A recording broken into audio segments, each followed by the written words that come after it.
1992 թվականի մայիսի վերջին օրերից մեկը, երբ հայկական ուժերը պատրաստվում էին Շուշիի վճռական գրոհին, Երևանի արխիվներից մեկում հայտնաբերվեց փաստաթուղթ, որը չպետք է գոյություն ունենար։ Ռադիոգրամ, գրված շտաբ ձեռագրով, առանց պաշտոնական կնիքի, բայց ստորագրված այնպիսի անունով, որը հայտնի էր ամեն մեկին, ով աշխատում էր պաշտպանության համակարգում։ 5 տող, գրված այնպես, կարծես հեղինակը վախենում էր, որ ինչ-որ մեկը կարող է տեսնել այն նույնիսկ իր սեփական գրասենյակում։ Այս 5 տողը պարունակում էին հրահանգ, անմիջապես կանգնեցնել գործողությունները, վերադարձնել ստորաբաժանումները բազային դիրքերի և ամենակարևորը, խուսափել ավելորդ կորուստներից, որոնք կարող են վնասել հանրապետության միջազգային հեղինակությանը։ Բայց 1992 թվականի մայիսի 7-ին, երբ այս հրահանգը ենթադրաբար պետք է ժամաներ առաջնագից, Աղդամի լեռներում արդեն արձակվում էին առաջին կրակոցները։ Ինչու այս ռադիոգրամը երբեք չհասավ իր նշանակման վայրը։ Ով էր այն մարդը, ով ըստ երևույթին փորձեց կանգնեցնել պատմական գործողությունը, որը փրկեց Հայաստանի պատիվը։ Եվ ամենակարևորը, ինչպես այդ մարդը գիտեր օպերացիայի մանրամասները, որոնք ենթադրաբար պահվում էին խստագույն գաղտնիության մեջ։ Երբ հետազոտողները համեմատեցին այս փաստաթղթի ամսաթիվը այն իրադարձությունների հետ, որոնք տեղի ունեցան Շուշիի շուրջ, նրանք հայտնաբերեցին մի խորը շղթա, որը տանում էր ոչ թե դեպի ռազմաճակատ, այլ դեպի Երևանի մեջ գտնվող գրասենյակներ, լի գորգերով և կաբինետային ակնոցներով։ 1991 թվականից ի վեր, երբ Արցախի հակամարտությունը վերածվեց բացահայտ պատերազմի, պաշտոնական Երևանը բաժանված էր երկու անհաշտ ճամբարների։ Մի կողմում զինվորական հրամանատարներ և կամավորական ջոկատների առաջնորդն են ջոկատների առաջնորդներ, ովքեր հավատում էին, որ միայն զենքով կարելի է վերադարձնել պատմական իրավունքը։ Մյուս կողմում բյուրոկրատներ և դիվանագետներ, ովքեր վախենում էին, որ յուրաքանչյուր հաջողված գործողություն կբերի միջազգային պատժամիջոցների խստացում, տնտեսական շրջափակում կամ նույնիսկ ռուսական միջամտություն։ Այս երկու ճամբարները խոսում էին տարբեր լեզուներով։ Առաջիններն ասում էին. «Մենք պարտավոր ենք պաշտպանել մեր ժողովրդին»։ Երկրորդներն ասում էին. «Մենք պարտավոր ենք պահպանել պետականությունը»։ Եվ այս խոսքերի տարբերության մեջ թաքնված էր ողբերգություն, որը կարող էր արժանալ ոչ միայն Շուշին, այլ ամբողջ պատերազմի ելքը։ Մի անուն հատկապես նշվում էր խոսակցություններում, բարձրաստիճան պաշտոնյա, ով ունեցել է ուղղակի կապ ինչպես պաշտպանության նախարարության, այնպես էլ Մոսկվայի հետ։ Ով հենց այն օրերին, երբ Աֆրիկայի տեր Տադևոսյանը, մականուն կոմանդոս, պատրաստում էր իր ջոկատը վերջին խաղարկությանը, զանգահարել է մի քանի անգամ դեպի ռուսական զինվորական շրջանակներ, անհանգստություն հայտնելով չվերահսկվող զինապետների գործողությունների վերաբերյալ։ Ով է այս մարդը, ում վախը կամ հաշվարկը համարյա ոչնչացրեց պատմության ամենակարևոր գիշերը։ Ինչպես նա ստացավ հասանելիություն օպերատիվ տեղեկատվությանը։ Եվ ամենակարևորը, արդյոք նա գործում էր միայնակ, թե պատկանում էր ավելի լայն ցանցի, որի համար Շուշիի անկումը նշանակում էր ավելի շատ վտանգ, քան Շուշիի կորուստը։ Երբ 20 տարի անց մի վախկյան լրագրող հանդիպեց անանուն աղբյուրի հետ, նախկին բարձրաստիճան պաշտոնյայի, ով համաձայնվեց խոսել առաջին անգամ, նա լսեց նախադասություն, որը սառեցրեց արյունը։ Այն գիշեր Երևանում գտնվող բոլորը, ովքեր գիտեին Շուշիի գործողության գմասին, բաժանված էին երկու խմբի։ Մեկը աղոթում էր հաջողության համար, մյուսը աղոթում էր, որ ուշ լինի։ Պատմությունը սիրում է հերոսների մասին, բայց դժվար թե սիրի խոսել դավադիրների մասին։ Նրանց, ովքեր գործում են գիշերվա մութում, առանց ռազմաճակատում լինելու, առանց կրակի տակ գտնվելու, բայց իրենց մի ստորագրությամբ կարող են փոխել ամեն ինչ։ 1992 թվականի մայիս, օրեր մինչև Շուշիի ազատագրումը։ Կոմանդոսի ջոկատը, 300 տղամարդ, իջեցված լեռնային ճանապարհներով, առանց ծանր տեխնիկայի, առանց օդային ծածկույթի, պատրաստվում է գրոհի, որը պատմագրքերում կմնա որպես հրաշք։ Եվ հենց այդ պահին Երևանից Գորգապատ գրասենյակից մեկը վերցնում է հեռախոսը։ Հետագայում ՎՎԿ-ներից մեկը կհիշի այդ զանգը հենց երեկոյան ժամը 8-ի սահմաններում։ Զրուցակիցը լսվել է հանգիստ, գրեթե վարժապետական տոնով։ Դուք պետք է հասկանաք, որ երիտասարդների կյանքը չարժե քաղաքական ռիսկին։ Մենք արդեն կորցրել ենք բավականաչափ։ Կանգնեցրեք գործողությունները, մինչև մենք չգտնենք դիվանագիտական լծակներ։ ՎԿ-ն, ով լսել է այդ զրույցի կտորները, հիշում է, որ այդ արտահայտությամբ դիվանագիտական լծակներ խոսող մարդը փորձել է թվալ հանգիստ, բայց ձայնի ներսում եղել է մի ծածկված ահաս։ Կարծես նա վախենում էր ոչ թե հայկական զինվորների մահից, այլ այն հետևանքներից, որ կարող էին գալ Մոսկվայից կամ Բաքվից, եթե Շուշին իսկապես ընկներ։ Բայց վճռականը եղավ ոչ թե այս զանգը, այլ հաջորդ քայլը։ Ըստ նույն աղբյուրի, դեկտեմբերին 1991 թվականին, երբ ստեղծվեց այսպես կոչված համակարգողական խումբը պաշտպանության նախարարության ներսում, գաղտնի որոշում կայացվեց բոլոր խոշոր գործողությունները պետք է լինեին նախապես համաձայնեցված Երևանի հետ, անկախ առաջնագծի իրավիճակից։ Սա այն ժամանակ թված տրամաբանական քայլ, խուսափելու անհսկելի արկածախնդրություններից։ Բայց պրակտիկայում այն նշանակում էր, որ յուրաքանչյուր ռազմաստրատեգիական որոշում անցնում էր մի քանի բյուրոկրատական ձեռքերով, որոնց մեջ գուցե մեկը ևս աշխատում էր այլ շահերի համար։ Արդյոք դա նշանակում է, որ իշխանությունների ներսում գտնվում էր ոչ պարզապես վախկոտ պաշտոնյա, այլ իսկական գործակալ, ով փոխանցում էր տեղեկություններ դեպի հակառակ կողմ։ Թե ավելի պարզ, մարդ, ով ավելի շատ վախենում էր Մոսկվայի բարկությունից, քան ժողովրդի դատապարտումից։ 1992 թվականի մայիսի 6-ին կամ 7-ին, վճռական օրերին, այս համակարգողական խումբը պետք է տեղեկացվեր Շուշիի վրա գործողության մասին։ Բայց տեղեկությունը լիքը էր անճշտություններով, ուններով, ժամկետները մշուշապատ, իսկ խմբի անդամներից մեկն արտահայտեց կասկած, թե արդյոք պատշաճ պատրաստություն է կատարվել, եւ պահանջեց ժամանակավոր դադար։ Ով էր այս մարդը։ Եթե մենք պարզեինք նրա անունը այսօր, արդյոք այն կփոխեր մեր պատկերացումը պատերազմի մասին։ Թե ավելի ցավալին է գիտենալ, որ նույնիսկ հերոսների վերջին ժամերում, երբ նրանք քայլում են դեպի պատմություն, ինչ-որ մեկը Երևանում փորձում է զանգահարել եւ հանցագործական անտարբերությամբ ասել «դադարեցրեք»։ Արդյոք այս մարդը գիտեր, թե ինչ է անում, կամ պարզապես հետևում էր իր վախից, այն վախից, որ ուղղորդում է մարդկանց, ովքեր երբեք չեն տեսել ռազմաճակատը, բայց համարում են, որ իրենք գիտեն, թե ինչպես պետք է պատերազմ մղել։ Պատկերացրեք, որ դուք ունեք մարդու, ում վստահում եք ամբողջովին։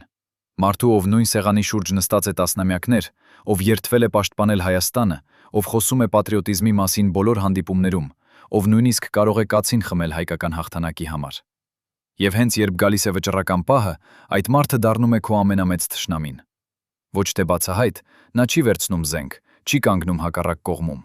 Նա պարզապես երկմտում է, հետաձգում, հարցնում ավելորդ հարցեր, պահանջում լրացուցիչ հաստատումներ։ Եվ այս հապաղմամբ նա սպանում է հնարավորությունը, առանց արյունահոսության, առանց որևէ մեղքի զգացման, քանզի կարող է միշտ ասել. «Ես ուզում էի պաշտպանել մեր տղաներին»։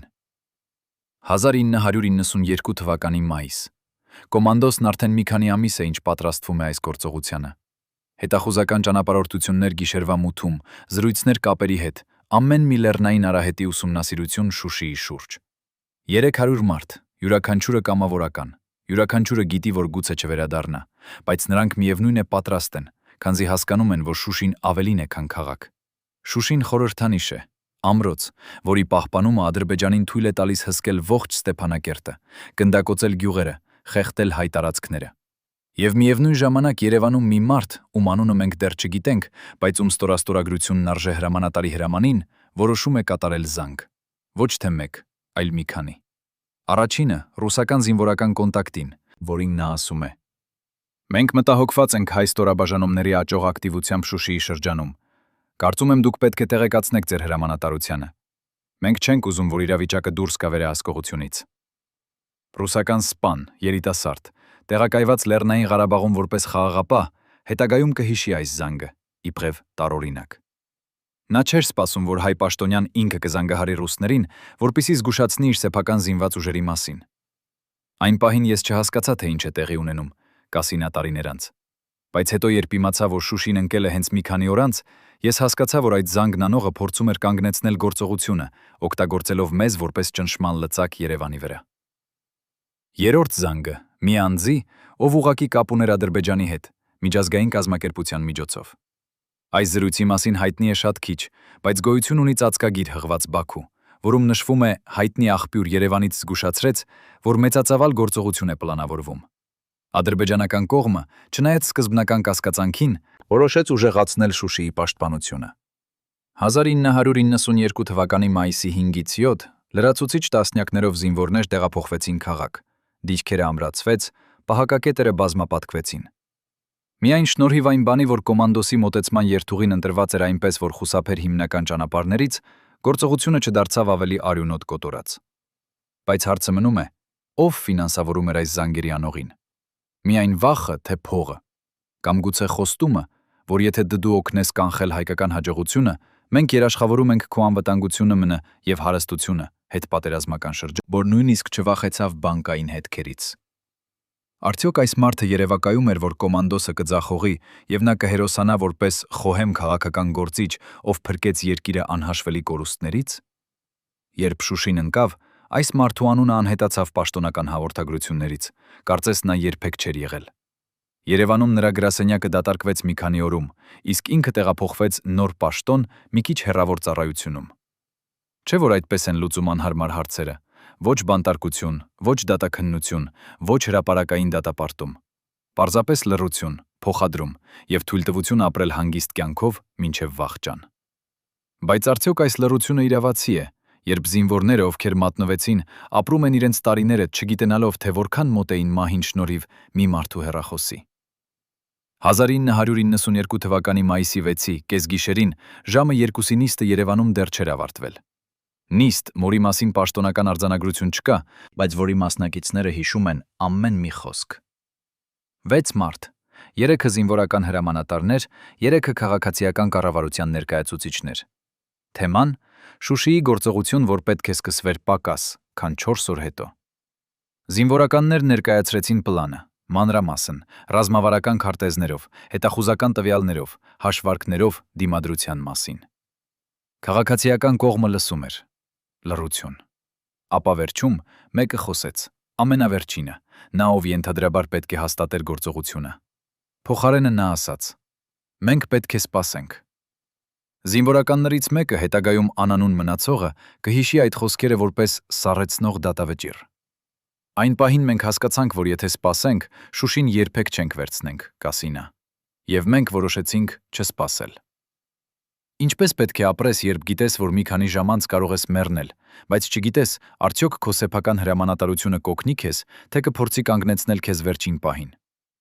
1992 թվականի մայիսի 7-ի լուսաբացին, երբ կոմանդոսի ջոկատը սկսեց իջնել Շուշի տանող արահետներով, յուրաքանչյուր զինվորի գլխում ապրում էր մի որդորց հարց։ Ոչ թե կմեռնեմ, այլ արդյոք ինչ-որ մեկը Երևանում հենց այս պահին փորձում է մեզ դադարեցնել։ Այս կասկածը ծնվել էր ոչ թե պատահականությունից, այլ բազմաթիվ փորձառությունից, երբ գործողությունները չեղարկվում էին վերջին րոպեին, երբ զենքը չէր հասնում ժամանակին, երբ ռադիոկապը լռում էր ամենակարևոր պահին։ Նախկին հետախուզող, ով մասնակցել է Շուշիի գործողությանը, բայց մինչ օրս չի ցանկանում բացահայտել իր անունը, տարիներ հետո կխոստովանի մի բան, որ սարսափեցնում է ավելի քան ցանկացած ռազմական վտանգ։ Մենք վստահում էինք իրար, ջոկատում գտնվող յուրաքանչյուր մարդուն, կասի նա։ Ձայնը դեռ դողում է յուրաքանչյուր բառով։ Բայց մենք չէինք վստահում Երևանին։ Մենք գիտեինք, որ մեր թիկունքում կա ինչ-որ մեկը, ով ավելի վախենում է մեր հաջողությունից, քան մեր պարտությունից։ Եվ այդ իմացությունը ավելի ծանր էր, քան ցանկացած զենք, որ մենք տարել էինք Շուշի։ 3 տարի առաջ, երբ Արցախի պատերազմը դարձավ բոլորի օրացուցային մաս,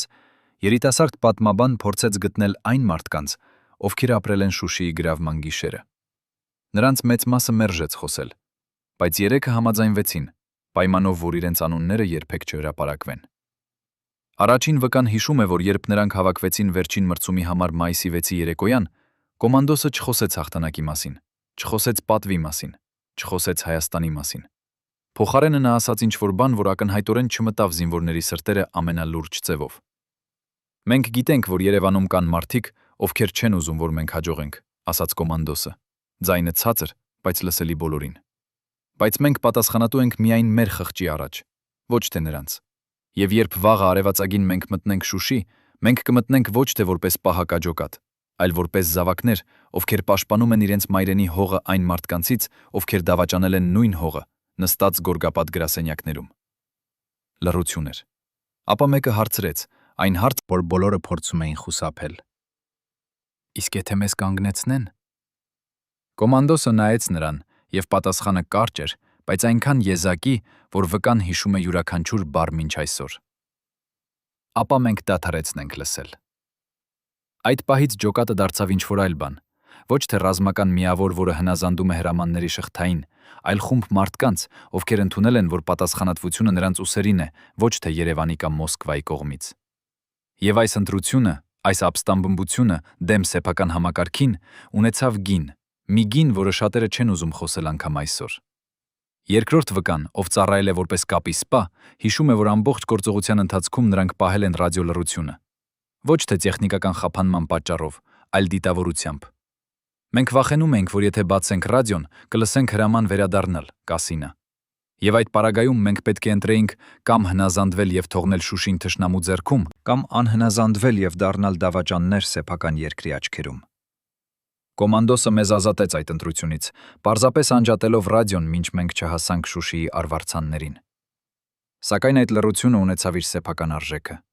Երևանում, երբ ժամեր անցան առանց հաղորդագրության, պաշտոնյաները սկսեցին խուճապահար լինել։ Ըստ երրորդ վկայի, բարձրաստիճան հաղորդակցությունների սպա, ով աշխատում էր նախարարության շենքում այդ գիշերը, հեռախոսներում սկսվեց հրատապ գործունեություն։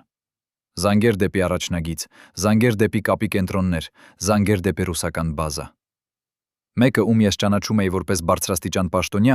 աղաղակում էր հեռախոսով այնպես, կարծես նրա անձնական թշնամին կոտորակ էր մտել Շուշի, հիշում է վկան։ Նա պահանջում էր, որ գտնեն կոմանդոսին, անմիջապես, որ հրամայեն նրան դադարեցնել գործողությունը, որ այն հակասում է համակարգված պլանին։ Բայց ինչպես կարող էր դադարեցնել ինչ-որ մեկին, ով դիտավորությամբ անջատել էր կապը։ Այսպես, որ կոմանդոսը հասանելի չէ, նա որոշեց օգտագործել այլ ուղի։ Նա զանգահարեց ուղղակիորեն Ստեփանակերտ, խոսեց տեղական հրամանատարության հետ եւ պահանջեց, որ նրանք ձեռնարկեն ամեն հնարավոր բան, կանգնեցնելու չվերահսկվող խմբավորման։ Այս զանգի մասին գիտեն միայն քիչ մարդիկ, բայց դրա գոյությունը հաստատում է մի փաստաթուղթ, որ պահված է մի մասնավոր արխիվում, հեռագրի պատճեն, ուղարկված Ստեփանակերտից դեպի Երևան մայիսի 7-ի կեսգիշերին, որտեղ գրված է. «Ստացել ենք ձեր հրահանգը, բայց տեղական հրամանատարներն ասում են, որ գործողությունը սկսված է եւ չի կարող կանգնեցվել առանց ռիսկի բոլոր մասնակիցների կյանքը վտանգելու։ Ինչ պետք է անենք»։ Պատասխանը երբեք չեկավ, քանզի հենց այդ պահին Երևանում տեղի ունեցավ ինչ-որ բան, որի մասին դեռ պաշտոնական տեղեկություն չկա։ Բարձրաստիճան պաշտոնյան, ով զանգահարեց բոլոր այդ հեռախոսներով, հանկարծ դադարեցրեց իր գործունեությունը։ Որոշ աղբյուրներ ասում են, որ նա զանգ ստացավ ինչ-որ մեկից, ով բավականին ազդեցիկ էր, որպեսզի սարսափեցնի նրան։ Մյուսները ասում են, որ նա պարզապես հասկացավ, որ իր փորձերը անօգուտ են։ Երրորդ տարբերակը, ամենավախեցնողը,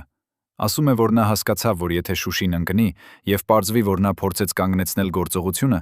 ապա նրա սեփական կյանքը կլինի վտանգի տակ, ոչ թե թշնամու կողմից, այլ իր սեփական ժողովրդի կողմից։ Այսպես կամ այնպես հեռախոսը լռեց։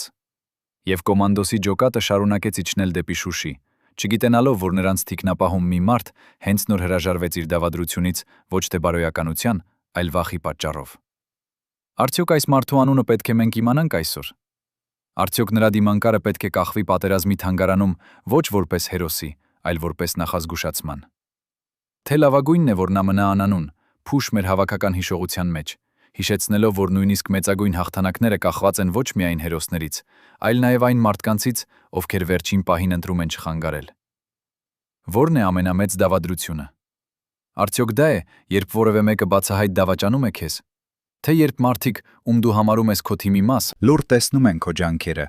եւ ոչինչ չեն անում օգնելու։ 1992 թվականի մայիսը, երբ կոմանդոսի ջոկատը գտնվում էր լեռներում, լրիվ մենակ, առանց օդային ծածկույթի, առանց ծանր տեխնիկայի, առանց ռադիոկապի, Երևանում կային մարդիկ, ովքեր կարող էին օգնել։ Կարող էին ուղարկել ամրացում, կարող էին տրամադրել լրացուցիչ զինամթերք, կարող էին վերացնել այն քաղաքական խոչընդոտները, որոնք արգելափակում էին ռազմական աջակցությունը։ Բայց նրանք ընտրեցին չանել ոչինչ։ Ոչ թե որովհետև չէին հավատում գործողության մեջ,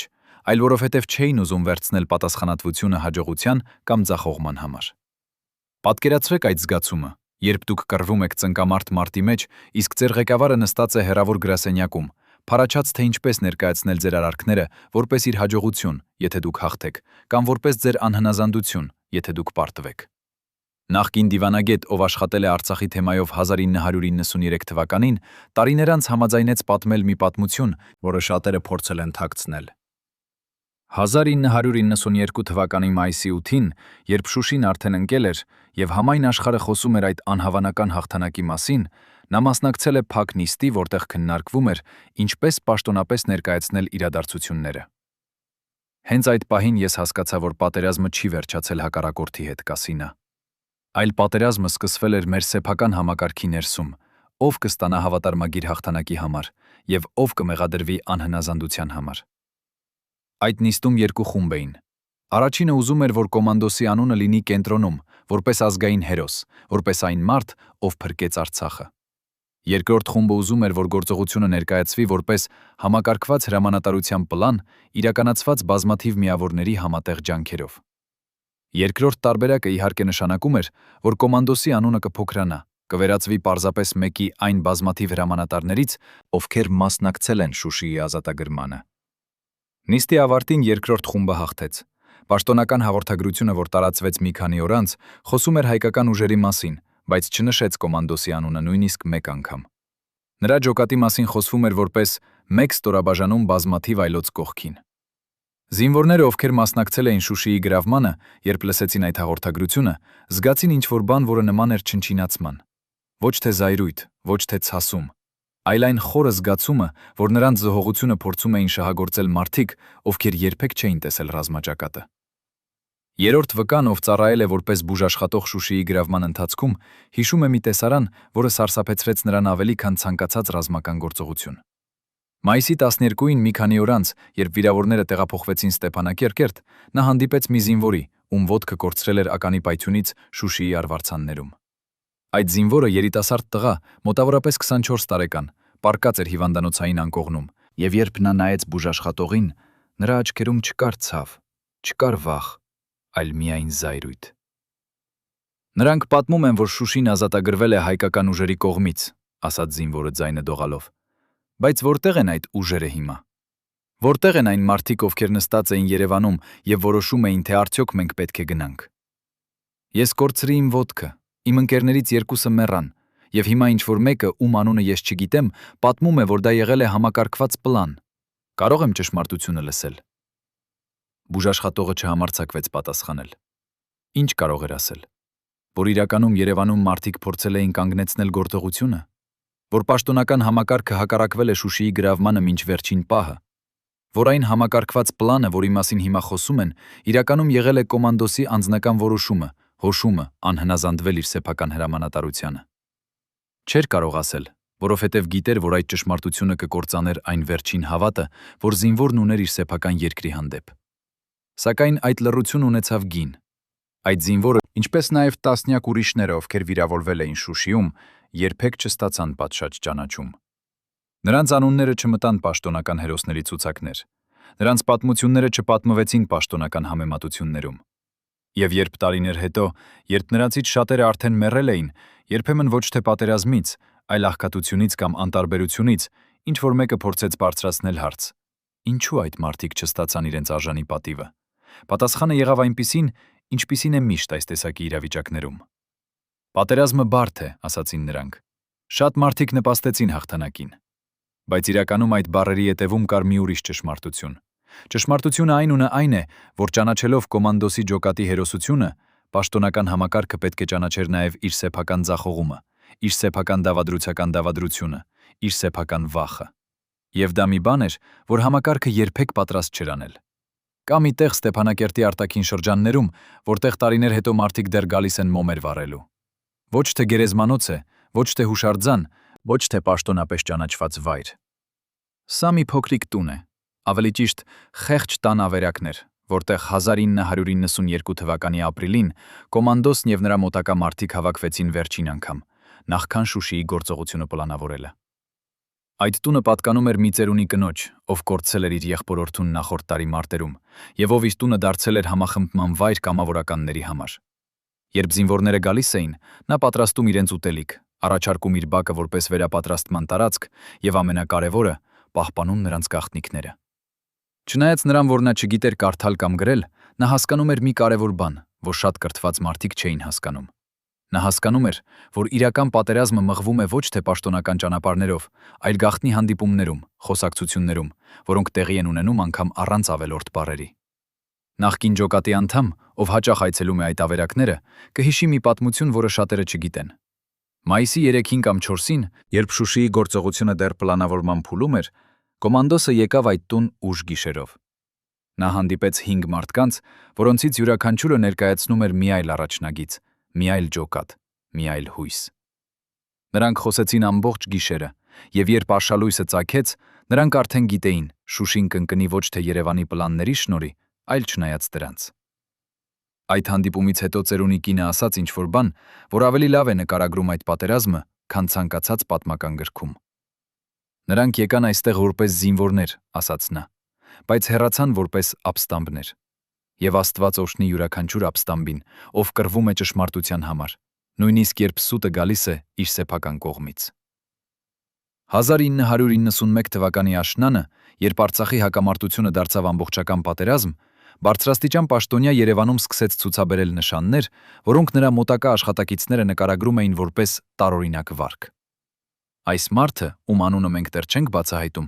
բայց ում ազդեցությունը տարածվում էր եւ Պաշտպանության նախարարության եւ Մոսկվայի հետ կապերի վրա, սկսեց հրաժարվել մասնակցել հանրային միջոցառումներին։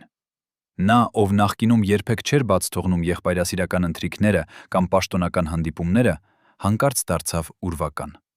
Նրա սեկրետարուհին հիշում է, թե ինչպես նա սկսեց պահանջել, որպեսզի բոլոր փաստաթղթերը նախ անցնեն իր աչքերով, նույնիսկ այն տեղեկատվական հաղորդագրությունները, որոնք նախկինում համարվում էին անկարևոր։ Նա աշխատում էր ուշ գիշերներ, երբեմն մինչև լուսաբաց, եւ երբ աշխատակիցները մտնում էին առավոտյան, նրանք գտնում էին նրա գրասենյակը լի ծխախոտի մնացորդներով եւ սուրճի դատարկ բաժակներով։ Ֆիզիկապես նա փոխվեց այնպես, ինչպես փոխվում են մարդիկ, երբ ապրում են մշտական լարվածության մեջ։ Նրա դեմքը, որը 1988 թվականին լուսանկարներում երևում է լիքը եւ ժպտուն, մինչև 1992 թվականի գարուն դարձել էր նուրբ եւ մոխրագույն։ Աչքերի տակ մուգ շրջանակներ, որոնք ոչ մի քնով չէին անհետանում։ Ձեռքերը դողում էին եւ բոլոցմիկ էին, երբ նա ստորագրում էր փաստաթղթեր։ Եվ մի քանի անգամ նրա օգնականները նկատել են, որ նա խոսում է ինքն իր հետ, կարծես վիճում է անտեսանելի հակառակորդի հետ։ Բայց ամենավախեցնողն այն էր, որ այս փոփոխությունները սկսվել էին ոչ թե պատահականորեն, այլ հենց այն ժամանակ, երբ կոմանդոսի ջոկատը սկսեց նախապատրաստվել Շուշիի գործողությանը։ Նախկին բժիշկ, ով տեսել է այդ պաշտոնյային մի քանի անգամ պաշտոնական բժշկական զննումների ժամանակ, հիշում է մի մանրամասն, որը սառեցնում է արյունը։ Մայիսի սկզբին, պակաս քան շաբաթ մինչև Շուշիի գրոհը, այդ պաշտոնյան եկավ ստուգման, գաղտնի, առանց նախապես պայմանավորվելու։ Նա պահանջեց բժշկից, որ տա նրան հանգստացնող դեղամիջոցներ, ուժեղ դեղեր, որոնք սովորաբար տրվում են միայն ծանր հոգեբանական խանգարումների դեպքում։ Ես չեմ կարող քնել, ասաց նա բժշկին, ձայնը խորը եւ հոգնած։ Ամեն գիշեր ես տեսնում եմ նույն երազը։ Ես տեսնում եմ զինվորներ, ովքեր մեռնում են լեռներում, եւ ես չեմ կարող օգնել նրանց։ Կամ ավելի վատ, ես տեսնում եմ, որ ես եմ պատասխանատու նրանց մահվան համար։ Բժշկին այդ խոսքերը թվացին տարօրինակ։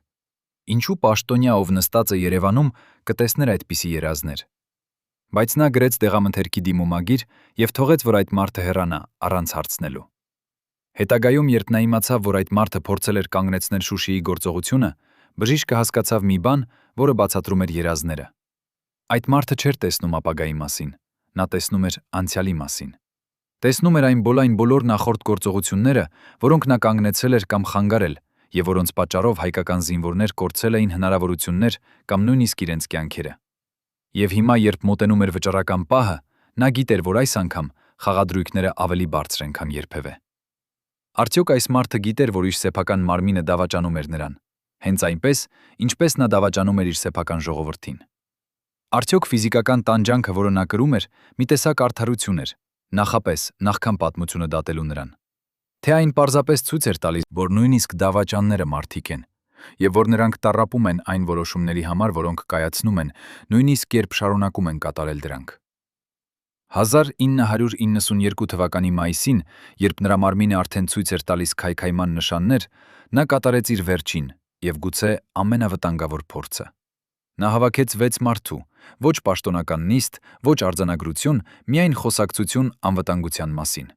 Սակայն այդ խոսակցության մասնակիցներից մեկը, ով տարիներ հետո պատմեց այս պատմությունը փակ դռների հետևում, հիշում է, որ պաշտոնյայի վիճակը այնքան վատ էր, որ նա դժվարությամբ էր պահպանում մտքերի հստակությունը։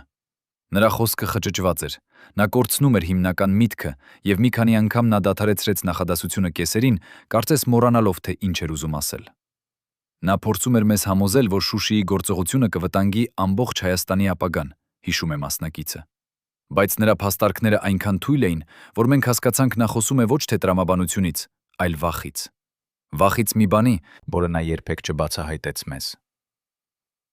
Գաղտնի արխիվ գոյություն ունի Երևանում, որը պահում է փաստաթղթեր, որոնք պաշտոնապես չգոյություն ունեն։ Այս արխիվը ստեղծվել է արխիվում պետք է լիներ 27 փաստաթուղթ։ Փոխարենը կան միայն 9։ 18 փաստաթուղթ բացակայում են։ Արխիվի պահակը ցույց է տալիս ինդեքսային գիրքը, որտեղ ամեն մի փաստաթուղթ գրանցված է համարով եւ ամսաթվով։ Համարները կան, ամսաթվերը կան, բայց փաստաթղթերը ոչ։ Ես հիշում եմ, երբ դրանք ոչնչացվեցին, ասում է պահակը, ձայնը դողում է տարիքից կամ հուզմունքից։ 1992 թվականի մայիսի 13-ին, 3 օր անց Շուշիի անկումից, մի բարձրաստիճան պաշտոնյա եկավ այստեղ։ Նա չպահանջեց, նա հրամայեց։ Հրամայեց տալ նրան բոլոր փաստաթղթերը, որոնք վերաբերում էին Շուշիի գործողությանը։ Ես տարա նրան ամբողջ թղթապանակը։ Նա նստեց այստեղ, այս սեղանի մոտ, եւ սկսեց կարդալ։ Յուրաքանչյուր փաստաթուղթ, որի վրա տեսավ որոշակի անուններ կամ որոշակի հղումներ, նա դնում էր առանձին կույտի մեջ։ Երբ ավարտեց, նա վերցրեց այդ կույտը, 18 փաստաթուղթ, եւ ասաց. «Սրանք երբեք չեն եղել»։ Ես փորձեցի առարկել, բայց նա նայեց ինձ այնպիսի հայացքով, որ ես հասկացա, եթե ես չլռեմ, ես կհայտնվեմ վտանգի մեջ։ Նա հեռացավ փաստաթղթերով, եւ ես երբեք չտեսա դրանք կրկին։ Արխիվի պահակը չգիտի, թե ինչ կար այդ փաստաթղթերում, բայց նա կարող է ենթադրել, քանզի այն 9 փաստաթղթերը, որոնք մնացին, պարունակում են բավականաչափ տեղեկություններ, որպեսզի կազմեն պատկեր։ Հեռագիր Ստեփանակերտից Երևան, ուղարկված մայիսի 5-ին, զգուշացնելով, որ մեծածավալ գործողություն պլանավորվում է, բայց տեղական հրամանատարությունը չի ստացել պաշտոնական հաստատում։ Ռադիոգրամ մայիսի 6-ին, պահանջելով դադարեցնել ցանկացած չվերահսկվող միավորի գործողությունները։ Ձեռագիր նշում, գրված անճարակ ձեռագրով, կապվել ռուսական կողմի հետ, զգուշացնել հնարավոր էսկալացիայի մասին։ Եվ վերջապես ամենակարևորը, հեռագիր մայիսի 7-ին, առավոտյան, երբ կոմանդոսի ջոկատն արդեն շարժվում էր դեպի Շուշի, որտեղ ինչ-որ մեկը գրել է, եթե գործողությունը չի կարող կանգնեցվել, գոնե ապահովեք, որ պատասխանատվությունը չընկնի պաշտոնական կառույցների վրա։ Այս վերջին նախադասությունը բացահայտում է ամեն ինչ։ Այս մարդը չէր վախենում զինվորների մահից, նա չէր վախենում պարտությունից, նա վախենում էր պատասխանատվությունից։ Եվ երբ նա հասկացավ, որ չի կարող կանգնեցնել գործողությունը, նա որոշեց գոնե ապահովել, որ եթե ինչ-որ բան սխալվի, իր անունը չխառնվի պատմության մեջ։ Արխիվի պահակը շարունակում է պատմել. Ես երբեք չտեսա այդ 18 փաստաթղթերը, բայց ես տեսա այն մարդու դեմքը, երբ նա դուրս էր գալիս այստեղից։ Նա արտահայտում էր ոչ թե հաղթանակ, այլ թեթևացում։ Կարծես նա հենց նոր փրկվել էր մի սարսափելի վտանգից։ Եվ ես մտածեցի, արդյոք այս մարդը գիտե, որ ոչնչացնելով այդ փաստաթղթերը, նա ոչնչացնում է միակ ապացույցները, որ կարող էին պաշտպանել նրան պատմության դատից։ Ինչպիսի գաղտնիքներ պարունակում էին այդ 18 փաստաթղթերը։ Արդյոք դրանք ապացուցում էին, որ այդ պաշտոնյան զանգահարել է ուղղակիորեն Բաքու, փոխանցելով օպերատիվ տեղեկություններ։ Արդյոք դրանք պարունակում էին ապացույցներ այն ֆինանսական գործարքների մասին, որոնք կապում էին նրան ադրբեջանական աղբյուրների հետ։ Կամ ավելի պարզ, արդյոք դրանք ցույց էին տալիս, թե որքան խոր էր այդ մարդու ձախողումը, նրա անկարողությունը հասկանալ, որ Շուշին պահելը Ադրբեջանի կողմից նշանակում էր մահ հազարավոր մարդկանց համար։ Մենք երբեք չենք իմանա, քանզի այդ էջերը այրվեցին։ Ոչ թե արխիվում, ոչ թե պաշտոնական վայրում, այլ ինչ-որ տեղ, որտեղ մոխիրն անհետացավ անհետևելի ձևով։ Բայց կա մի բան, որը չի կարող այրվել՝ հիշողությունը։ Արդյոք կա մի հարց, որը վախեցնում է ավելի, քան ով է մեղավոր։ Այդ հարցն է՝ ով շահեց։ Պատմության մեջ ամենախավար գործողությունները հիմնված են ոչ թե գաղափարների, այլ շահերի վրա։ Երբ Շուշին ընկավ 1992 թվականի մայիսի 8-ին, երկու խումբ էին, մեկը ուրախացավ, մյուսը սարսափեց։ Բայց երրորդ խումբ էր, որը անմիջապես սկսեց հաշվարկել, ինչպես շահագործել իրավիճակը։ 5 ամիս անց Շուշիի անկումից 1992 թվականի հոկտեմբերին մի բանկային գործարք տեղի ունեցավ, որը մինչ այսօր մնացել է մասամբ քողարկված։ Երկու մասնավոր ընկերություն գրանցված Կիպրոսում, բայց կառավարվող Մոսկվայից, ձեռք բերեցին մեծ քանակությամբ սեփականություն Ստեփանակերտում եւ շրջակա գյուղերում։ Պաշտոնապես սա ներկայացվեց որպես վերակառուցման ներդրում, բայց իրականում այդ սեփականությունները ձեռք էին բերվել այնպիսի ցածր գներով, որ հարցեր բարձրացան անմիջապես։ Ո՞վ էր թույլատրել այդ գործարքները։ Ինչ կապ ուներ այդ ընկերությունների հետ ծածկված անունով նշված տեղական գործընկերը։ Եվ ամենակարևորը, ինչպես այդ ընկերությունները գիտեին, որ Շուշին կընկնի, եւ որ սեփականությունը հենց այդ տարածքում կարժենա ոսկի մի քանի ամիս հետո։ Ֆինանսական հետաքննող, ով տարիներ հետո վերլուծեց այդ գործարքները, հայտնաբերեց մի շղթա, որը սառեցնում է արյունը։ Ընկերություն A գրանցված Կիպրոսում սեփականատեր անանուն վստահված կառավարիչ։ Բայց դրա ետևում ընկերություն B գրանցված Շվեյցարիայում, որի սեփականատերը նույն անանուն կառավարիչ։ Եվ դրա ետևում ընկերություն G գրանցված Լյուքսեմբուրգում, որի բաժնետերևից մեկը հայտնի անուն Հայաստանի քաղաքական շրջանակներում։ Անունը, որը կրկին եւ կրկին հանդիպում է այս պատմության մեջ։ Բարձրաստիճան պաշտոնյա, ով փորձեց կանգնեցնել Շուշիի գործողությունը, ում ֆիզիկական առողջությունը յունը քայքայվում էր, ով ոչնչացրեց 18 փաստաթուղթ արխիվից։ Արդյոք այս ֆինանսական հետքը ապացուցում է, որ նա գործում էր ոչ թե վախից, այլ ագահությունից։ Արդյոք նա գիտե, որ Շուշին կընկնի, չնայած իր փորձերին, եւ որ նա կարող է շահել դրանից, եթե ճիշտ դիրքավորվի ֆինանսական շուկայում։ Թե ավելի մութ սցենար, արդյոք նա ստացավ վճարում, որպեսի փորձի կանգնեցնել գործողությունը, եւ երբ ձախողվեց, նրան թույլ տվեցին փոխհատուցել իր կորուստները այդ սեփականությունների միջոցով։ Ֆինանսական հետաքննողը չկարող է պնդել վերջնական պատասխան, բայց նա ցույց է տալիս թվերը, եւ թվերը խոսում են այնպես, ինչպես խոսքերը երբեք չեն խոսի։ 1992 թվականի հունվարին այդ պաշտոնյան ուներ 1 բանկային հաշիվ, 1 երկրում։ 1992 թվականի դեկտեմբերին նա ուներ 5 բանկային հաշիվ, 4 երկրներում։ 1993 թվականի մարտին դրա ընդհանուր ակտիվները գնահատվում էին մոտավորապես 2 միլիոն ԱՄՆ դոլար,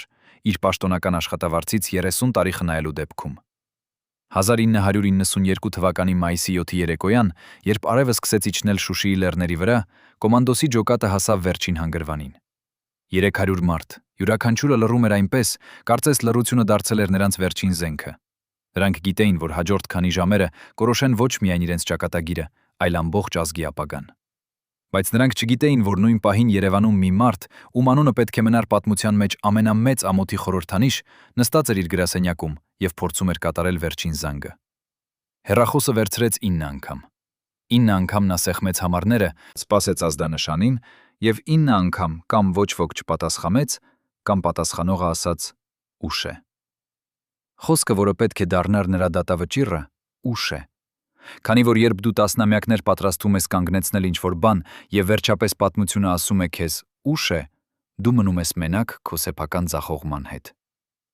Վկա, ով գտնվում էր նույն շենքում այդ երեկոյան, հիշում է, թե ինչպես լսեց ձայն, ոչ աղաղակ, ոչ լացողություն, այլ մի խորը անասելի հառաչանք։ Կարծես մարդը, ով տարիներ կառուցել էր պատ իր սեփական վախից, հանկարծ տեսավ, որ պատը փլվում է եւ ինքը մնում է բացօթյա դաշտում, առանց որևէ պաշտպանության։ Այդ պահից այդ պաշտոնյան դադարեցրեց զանգերը։ Նա անջատեց լույսերը իր գրասենյակում, նստեց մութի մեջ եւ մնաց այնտեղ մինչեւ լուսաբաց։ Երբ աշխատակիցները եկան առավոտյան, նրանք գտան նրան այնտեղ, նստած նույն աթոռին, նույն դիրքով, աչքերը բաց, բայց տեսքը դատարկ։ Կարծես նրա մարմնի ներսում ինչ-որ բան մեռել էր այդ գիշեր, մինչ Շուշիում կոմանդոսի տղաները ապրեցնում էին իրենց ազգի պատմության մեծագույն հաղթանակը։ Մայիսի 8-ի առավոտյան, երբ առաջին հաղորդագրությունները սկսեցին գալ, որ Շուշին ընկել է, այդ պաշտոնյան չարտահայտեց ոչ ուրախություն, ոչ թե ցավ։ Նա պարզապես վերցրեց իր բաները եւ հեռացավ շենքից առանց խոսքի։ Ոչ ոք չտեսավ նրան հաջորդ 3 օրվա ընթացքում։ Բայց այն, ինչ տեղի ունեցավ այդ 3 օրվա ընթացքում, բացատրում է շատ բան այն մասին, թե ինչպես համակարգը վարվում է, երբ դավադիրները ձախողվում են։ Արխիվներից փաստաթղթերի ոչնչացումը, բանկային հաշիվների փակումը, հեռախոսային գրառումների ջնջումը։ Ամեն մի հետք, որը կարող էր կապել այդ մարդուն դավադրության հետ, անհետացավ այնպես արագ եւ մասնագիտորեն, որ պարզ դարձավ, այդ գործողությունները պլանավորված էին նախապես։ Երևի այդ մարդը գիտեր, որ կարող է ձախողվել։ Երևի նա պատրաստել էր ելքի պլան այն դեպքի համար, երբ պատմությունը կընտրեր հերոսներին, ոչ թե դավաճաններին։ Եվ այդ պատրաստվածությունը ցույց է տալիս ինչ-որ բան ավելի սարսափելի, քան պարզ դավադրությունը։ Ցույց է տալիս, որ համակարգը, որը նա ներկայացնում էր, պատրաստ էր պաշտպանել նրան նույնիսկ նրա մեծագույն ձախողման դեպքում։ Մայիսի 11-ին, երբ կոմանդոսի ջոկատը վերադարձավ Ստեփանակերտ որպես հերոսներ, պաշտոնյան չվերադարձավ իր աշխատավայր։ Ոչ ոք չհարցրեց նրան, թե որտեղ էր։ Ոչ ոք չնշեց նրա բացակայությունը։ Կարծես ամբողջ համակարգը համաձայն ասաց ռուս սպան։ Բայց իրադարձությունները զարգացան այնպես, որ մենք չկարողացանք միջամտել ժամանակին։ Հուսով ենք, որ մեր համագործակցությունը կշարունակվի։ Պատկերացրեք, որ դուք ապրում եք այնպիսի աշխարհում, որտեղ ձեր հայրը հայտնի է որպես ազգային հերոս, բայց դուք գիտեք ճշմարտությունը։ Պատկերացրեք, որ դուք պարտավոր եք լռել այն մասին, ինչ տեսել եք, քանի որ եթե խոսեք, ձեր ամբողջ ընտանիքը կդատապարտվի։ Սա է այն բեռը, որը կրում են մարդիկ, ովքեր ապրում են դավաճանների ընտանիքներում։ Պաշտոնյայի դուստրը, երիտասարդ կին, ով տարիների վերջում համաձայնվեց խոսել Անանուն, հիշում է, թե ինչպես փոխվեց նրա հայրը Շուշիի ընկնումից հետո։ Մինչ այդ նա եղել է հեռավոր, բայց հանգիստ։ Հետո նա դարձավ ուրվական, լի ահից, որ ինչ-որ մեկը կբացահայտի նրա գաղտնիքը։ Նա դադարեցրեց ընտանեկան ընթրիքները, դադարեցրեց հյուրերի ընդունումը, դադարեցրեց նույնիսկ խոսել իր սեփական երեխաների հետ։ Ես 15 տարեկան էի, երբ Շուշին ընկավ, պատմում է դուստրը, ձայնը խզվում է յուրաքանչյուր բառի ժամանակ։ Ես չէի հասկանում, թե ինչու բոլորը ուրախանում են, իսկ իմ հայրը փակված է իր սենյակում եւ չի դուրս գալիս օրերով։ Երբ ես փորձեցի մտնել տեսնել, թե ինչպես է նա աղաղակեց ինձ վրա այնպես, որ ես վախեցա նույնիսկ մոտենալ դռանը կրկին։ Ամիսներ անցան, եւ պաշտոնյան փորձեց վերադառնալ նորմալ կյանքի։ Բայց ինչ-որ բան կոտրված էր նրա ներսում այնպես, որ այլևս չէր կարող ծածկվել։ Երեխաները նկատեցին, որ նա սկսեց խմել ոչ հանրային տեղերում, այլ տանը, գիշերներ, երբ բոլորը քնած էին։ Նրանք լսեցին, թե ինչպես նա խոսում էր ինքն իր հետ, վիճում անտեսանելի հակառակորդների հետ, արդարացնում որոշումներ, որոնք արդեն կայացված էին եւ չէին կարող փոխվել։ Դուստրը հիշում է մի գիշեր, երբ նա արթնացավ ձայներից։ Նրա հայրը խոսում էր հեռախոսով կես գիշերին, ձայնը աղերսում էր գրեթե։ Դուք խոստացել էիք, որ պաշտպանելու եք ինձ, լսեց դուստրը։ Դուք ասացիք, որ եթե ես անեմ այն, ինչ դուք ասացիք, ամեն ինչ կլինի լավ, բայց հիմա ամեն ինչ քայքայվեց, եւ ես մնացել եմ միայնակ։ Ով էր մյուս ծայրում։ Ով էր այն մարդը կամ կառույցը, որը խոստացել էր պաշտպանություն եւ հիմա թողել էր նրան իր ճակատագրի վրա։ Դուստրն այն ժամանակ չգիտեր եւ չգիտի նույնիսկ հիմա, բայց զրույցի տոնը ցույց էր տալիս, որ նրա հայրը չէր խոսում ընկերոջ կամ գործընկերոջ հետ, այլ ինչ-որ մեկի հետ, ում նա պարտք ուներ, կամ ում հետ ուներ գործարք, որը գնաց սխալուղով։ Հետո եկավ ամենավատ մասը՝ ընտանիքի ամբողջական քայքայումը։ Կինը, ով իմացավ ինչ-որ բան, որ արխիվների ոչնչացման մասին, որոշեց հեռանալ։ Նա չխոսեց, չբացատրեց, չմեղադրեց, պարզապես վերցրեց երեխաներին եւ գնաց։ Դուստրը հիշում է, որ նրանք տեղափոխվեցին մի փոքրիկ բնակարան, որտեղ մայրը աշխատեց 2 աշխատանք, որպիսի կերակրի նրանց։ Երբ դուստրը հարցրեց, ինչու նրանք չեն վերադառնում տուն, մայրը պատասխանեց մի նախադասություն, որը երբեք չմոռացավ։ Քանի որ ես չեմ կարող ապրել մարդու հետ, ով դավաճանել է իր սեփական ժողովրդին։ 7 տարի անց պաշտոնյայի կյանքը ավարտվեց։ Ոչ դրամատիկ ձևով, ոչ պատերազմում, ոչ դատարանում։ Պարզապես մի խաղաղ երեկո, երբ նա նստած էր իր բնակարանում, միայնակ, խմած, եւ նրա սիրտը դադարեցրեց աշխատել։ Երբ նրան գտան մի քանի օր անց, նա դեռ նստած էր աթոռին, հեռախոսը ձեռքին։ Կարծես փորձել էր զանգահարել ինչ-որ մեկին վերջին պահին։ Բայց ով էր այդ ինչ-որ մեկը։ Ում էր նա փորձում հասնել իր վերջին ժամերին։ Սեղանի վրա գտան 2 բան։ Առաջին դատարկ շիշ հանգստացնող դեղերից, որոնք նա վերցրել էր տարիներ առաջ։ Երկրորդ ձեռագիր նշում, գրված ահոտ ձեռագրով։ Ես փորձեցի պաշտպանել ձեզ, գրված էր այնտեղ։ Ես փորձեցի խնայել նրանց կյանքները, բայց ոչ ոք չհասկացավ։ Դուստրը, երբ կարտած այդ նշումը, չլաց եղավ։ Նա զգաց մի խորը անսահման բարկություն։ Քանի որ նույնիսկ իր վերջին խոսքերում նրա հայրը չխոստովանեց իր մեղքը, նույնիսկ մահվան դռան առջև նա շարունակեց հավատալ սեփական արդարացմանը, շարունակեց մտածել, որ իր արարքները եղել են բարոյական, իսկ պատմությունը սխալվել է նրան դատելով։ 20 տարի անց Շուշիի ընկնումից մի լրագրող հանդիպեց մարդու, ով համաձայնվեց խոսել առաջին անգամ։ Այս մարդը աշխատել է պաշտպանության նախարարությունում մայիսի վերջին օրերին, եւ նա լսել է զրույցները, տեսել է զանգերը, հասկացել է դավադրությունը։ Բայց տարիներ շարունակ նա լռել է, քանի որ վախենում էր հետևանքներից։ Հիմա, երբ շատերը մեռել են,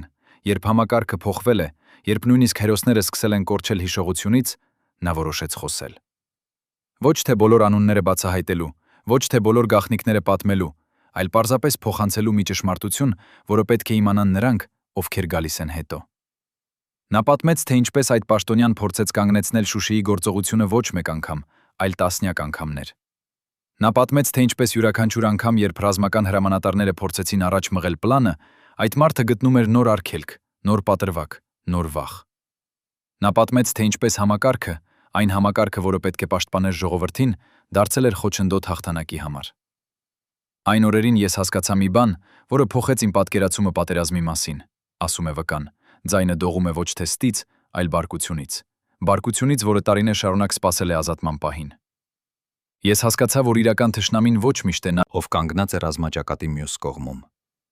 Երբեմն իրական թշնամին է նա, ով նստած է քո թիկնապահում եւ որոշում է, թե արդյոք դու արժանի ես հաղթելու։ Վկան նկարագրեց մի տեսարան, որը ցնցեց ամբողջ խմբագրությունը, երբ նրանք լսեցին ձայնագրությունը։ Մայիսի 7-ի լույս առավոտյան, երբ կոմանդոսի ջոկատն արդեն շարժվում էր դեպի Շուշի, եւ երբ կապը կտրված էր, այդ պաշտոնյան կարողացավ կապվել ուղղակիորեն ռուսական բազայի հրամանատարի հետ։ Զանգը տևեց 7 րոպե, եւ բովանդակությունն այսպես էր։ Պաշտոնյան բացատրեց, որ չվերահսկվող խումբ զինվորականների շարժվում է դեպի Շուշի, եւ որ այս գործողությունը կարող է հանգեցնել էսկալացիայի, որը վնասելու է ինչպես Հայաստանին, այնպես էլ ռուսական շահերին տարածաշրջանում։ Նա աղերսեց ռուսական հրամանատարին, որ ձեռնարկի քայլեր կանգնեցնելու գործողությունը։ Ռուսական հրամանատարը, ըստ վկայի, լսեց հանգիստ եւ ապա հարցրեց մեկ հարց. Ինչ կորուստներ է ստանում Հայաստանը ամեն օր, երբ Շուշին մնում է ադրբեջանական ձեռքում։ Պաշտոնյան չպատասխանեց անմիջապես։ Հարցը այնքան սուր էր, այնքան անմիջական, որ նա չգտավ արդարացում։ Վերջապես նա ասաց մի բան, որը բացահայտեց նրա իրական շարժառիթները։ Կորուստները կարելի է կառավարել, ասաց նա, բայց եթե մենք կորցնենք միջազգային աջակցությունը, մենք կկորցնենք ամեն ինչ։ Ռուսական հրամանատարը դադարեց մի քանի վայրկյան եւ ապա ասաց մի բան, որը պետք է փորագրված լիներ յուրաքանչյուր պատմության գրքում այս պատերազմի մասին։ Ընկեր, դուք մտածում եք քաղաքականության մասին, մինչ ձեր տղաները մեռնում են լեռներում։ Իսկ ես որպես զինվորական ասում եմ ձեզ, երբ ռազմական հնարավորությունը ներկայանում է, դուք այն չեք հետաձգում քաղաքականության համար։ Դուք վերցնում եք հնարավորությունը եւ քաղաքականությունը հարմարեցնում եք հետո։ Զանգը ավարտվեց։ Պաշտոնյան դրեց հեռախոսը եւ վկան տեսավ, թե ինչպես նա փուլ տվեց աթոռին եւ նստեց հատակին։ Նա նստեց այնտեղ շուրջ 1 ժամ, պատմում է վկան։ Անշարժ, լռող, աչքերը հառած դատարկության մեջ։ Եվ ես հասկացա, որ այդ պահին նա գիտակցեց, որ կորցրել է։ Ոչ միայն այս մեկ գործողությունը, այլ ամբողջ իր քաղաքական ապագան, ամբողջ իր հպարտությունը, ամբողջ իր հավատը, որ նա գործում էր ճիշտ։ Երբ լրագրողը հարցեց վկային, թե արդյոք նա կարծում է, որ այդ պաշտոնյան գործում էր միայնակ, պատասխանը եղավ այն, ինչ շատերը կասկածում էին, բայց չէին համարձակվում ասել։ Ոչ, ասաց վկան, եւ նրա ձայնում ճնշող վստահություն կար։ Նա ոչ միայնակ էր։ Նա եղել է մաս ավելի լայն ցանցի, մարդիկ, ովքեր վախենում էին պատերազմից ավելի շատ, քան պարտությունից։ Մարդիկ, ովքեր մտածում էին, որ կարելի է բանակցել ցանկացած բանի համար, նույնիսկ երբ հակառակ կողմը ցույց էր տալիս, որ բանակցություններն անիմաստ են։ Եվ այդ մարդիկ դեռ կան այսօր, նստած նույն գրասենյակներում, կայացնում նույն սխալ որոշումները, քանի որ նրանք երբեք չսովորեցին ամենակարևոր դասը, որը Շուշին սովորեցրեց մեզ, որ հերոսությունը երբեմն նշանակում է չլսել նրանց, ովքեր ասում են ոչ։ Շուշին ընկավ 1992 թվականի մայիսի 8-ին։ 1993 թվականին պաշտոնյայի ընտանիքը լիովին քայքայված էր։ Կինը եւ երեխաները հեռացան եւ երբեք չվերադարձան։ Դուստրը փոխեց ազգանունը, տեղափոխվեց օտար երկիր եւ ապրեց մնացած կյանքը, փորձելով մոռանալ, որ նրա հայրը եղել է դավաճան։ Բայց նա չկարողացավ մոռանալ, քանի որ դավադրության հիշողությունը ժառանգական է։ Այն փոխանցվում է սերնդեսերունդ, նույնիսկ երբ անունները փոխվում են։ Ինքը պաշտոնյան մեռավ միայնակ, մոռացված, անուն անհայտ հանրությանը։ Համակարգը, որը նա ծառայել էր, պաշտպանեց նրան մինչև վերջ, ոչ թե որովհետև սիրում էր նրան, այլ որովհետև նրա դավադրությունը բացահայտելը նշանակում էր համակարգի սեփական մեղքը ճանաչել։ Եվ այսպես նա մեռավ անպատիժ, առանց դատական գործի, առանց հրապարակային դատապարտման, բայց նաև առանց հանգստության, քանի որ վերջին խոսքերը ցույց էին տալիս, որ նա երբեք չկարողացավ արդարացնել իրեն սեփական խղճի առջև։ Կոմանդոսի ջոկատի զինվորներից շատերը մեռան հետագա տարիներին ոչ պատերազմում, այլ աղքատությունից, անտարբերությունից կամ պարզապես այն հիասթափությունից, որ նրանց հերոսությունը երբեք չճանաչվեց պատշաճ կերպով։ Նրանց անունները չմտան պաշտոնական հուշարձաններ, նրանց պատմությունները չդարձան դպրոցական դասագրքերի մաս։ Եվ երբ նրանք հիվանդացան կամ ծերացան, ոչ ոք Երևանում չհիշեց, որ նրանք փրկել են Շուշին այն օրը, երբ համակարգը փորձում էր կանգնեցնել նրանց։ Հայաստանը փոխվեց։ Նոր սերունդ ծնվեց, ով չգիտի Շուշիի մասին այնպես, ինչպես գիտեին նրանց ծնողները։ Եվ դավադրության պատմությունը մնաց թաքնված այնտեղ, որտեղ համակարգերը թաքցնում են իրենց ամենամութ գաղտնիքները, արխիվներում, որոնք երբեք չեն բացվելու, հիշողություններում, որոնք երբեք չեն պատմվելու, խղճմտանքներում, որոնք երբեք չեն խոստովանվելու։ Բայց ճշմարտությունն այն է, որ թաքնված պատմությունները երբեք չմնում են թաքնված ընդմիշտ։ Նրանք սողում են դուրս հողի տակից ինչպես արմատները, որոնք փնտրում են լույս։ Նրանք հայտնվում են անսպասելի վկաների խոսքերում, մոռացված փաստաթղթերում, մահվան ճանապարհին գրված նամակներում։ Եվ երբ նրանք վերջապես դուրս են գալիս, նրանք փոխում են ամեն ինչ, ոչ միայն անցյալի պատկերացումը, այլ նաև ապագայի ընտրությունները։ Քանի որ ազգը, որը չի սովորում իր սեփական պատմության դարձերից, դատապարտված է կրկնել դրանք։ Եվ Շուշիի դասը, այն դասը, որը վճարվեց անմեղ արյունով, հերոսների մոռացված զոհողությամբ եւ դավաճանների անխիղճ լռությամբ, այդ դասն այն է, որ հաղթանակը երբեք չի գալիս հեշտությամբ, երբ համակարգը վախենում է իր սեփական ժողովրդի հերոսությունից։ Բայց երբ հերոսությունը հաղթում է վախի վրա, երբ մի խումբ մարդիկ որոշում են, որ պատմությունը չի գրվելու նրանց համար, ովքեր նստած են գրասենյակներում, այլ նրանց համար, ովքեր կանգնած են լեռների վրա, այն ժամանակ ճակատագիրը փոխվում է։ Եվ դա այն դասն է, որը յուրաքանչյուր սերունդ պետք է սովորի նորից, հավատը իրական հերոսների մեջ, ովքեր չեն սպասում թույլտվության, որպեսզի գործեն ճիշտ։